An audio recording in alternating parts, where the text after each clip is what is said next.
I'm doing some work on the M37. Now, this is a 1954 model, but when I got it, it only had under 1,000 miles on it, and it's got like 35,000 now. Well, one of the things about olden these older vehicles, uh, time is just a factor. I had a leak in the transfer case where the drive shaft goes to the front axle. Now, this is full time four wheel drive. Even if it isn't engaged, the shaft is still spinning. It's just not powering it. It's rolling free, but there's still a certain amount of drag there and it's always spinning. Well, I noticed I was losing fluid in the transfer case. And this is a thing that you find with old vehicles. The original seal, this is the wore out one. There's supposed to be a felt wiper here, and the seal itself is leather. Well, over time that just breaks down. Now I had a new old stock one, and that the felt is good and the leather is good, but do I want to replace, you know, with the same thing? Because leather over time is just going to go out. So I do have the new replacement, which is a double lip seal. That's the rubber. And I think that's what I'm going to put in. They're not that bad to get at, uh, but you don't want to run out of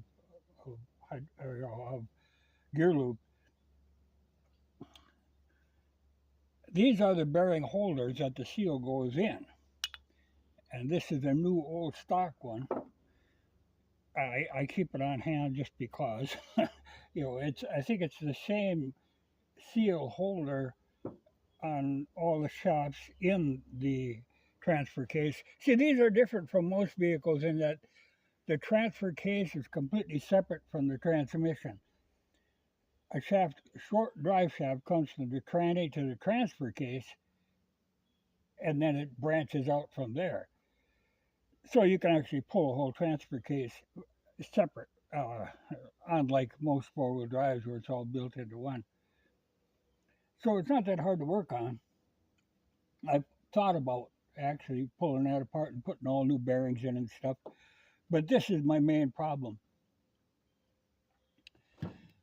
This is the original seal holder, which is perfectly fine. But like I say, I like to have new parts on hand, so I do have a new old stock. But I have one gasket, but this would be an easy gasket to make. But I like to keep stuff on hand. But I could just put that new style seal. But that is what you run into on these older vehicles. Uh, just a matter of time. Some stuff, I had to replace the differential seal. Same thing. It was leather with a felt wiper, and it went out, and I replaced it with this newer style, which is better. Though nothing wrong with the old. I mean, just that they aren't going to live forever. It's like leathers in a pump when they use a leather system. Eventually, they just fail. But it's funny because this old one, that felt wiper just completely disintegrated. So then all there was that leather. And, after time, it's just going to give out. I'll keep it on hand. It's good to have the original old stock parts. But to be on the safe side, I'll go with this. But that's what you see in old vehicles is sometimes it isn't the number of miles, it's just the number of years. Some things just give out. And you don't want to monkey around with things that, gearing. But it's a relatively easy job. The good thing working on these is kind of a treat because everything is straightforward. There's no weird special tools or anything. It's about as common as you can get.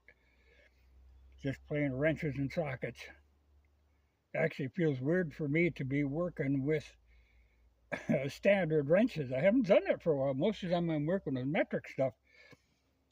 The other day I had to put a new motor in a generator, and that was a treat. That was one of these.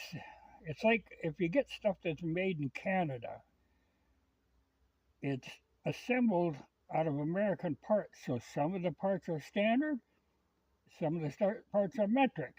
You know, cars were that way for a while. Some of the Canadian built Chevys and stuff.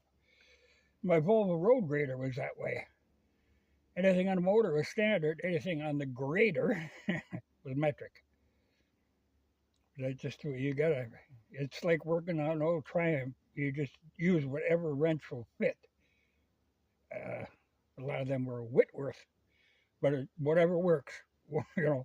But these are pretty well straightforward.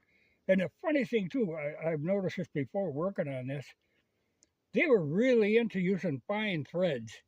Almost every bolt on this thing is a fine thread. They really got into that. Which makes it a little awkward because I don't normally keep a lot of fine threaded bolts on hand. And that's what this requires. You fine machines, you need fine threads.